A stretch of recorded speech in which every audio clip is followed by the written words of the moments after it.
সড়ো কামাই করতেছে ভাই, বাপ মাক ভাত দেওয়াতে নেশা করে শেষ করতেছে। মানে লোকগুলো দেখে শুনে দিলেন, এটা আমার কাছে খুব ভালো লাগলো। মানে লোকটা একটা সাকসেস পাইছে। তাহলে চাচা আজকে কিন্তু আপনি আর গাড়ি চালাবেন না, হ্যাঁ? এখন গিয়ে রেস্ট করবেন। নামাজ কালাম যা নামাজ কালাম যা আল্লাহর কাছে আল্লাহর কাছে রিজিক কামনা করলে আল্লাহ হয়ে দিতে বাস বাচ্চা নামাজ পড়ো সুন্দর মতো। আল্লাহ ওদের শান্তি করবে, বাজার করে দিলে মা। জি, আল্লাহ তো ভালো করে দিবে।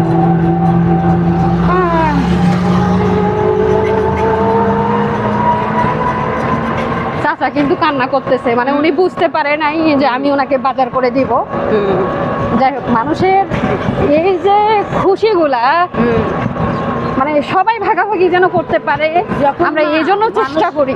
মানুষ যখন খুশি হয় তখন আল্লাহ খুশি হয়।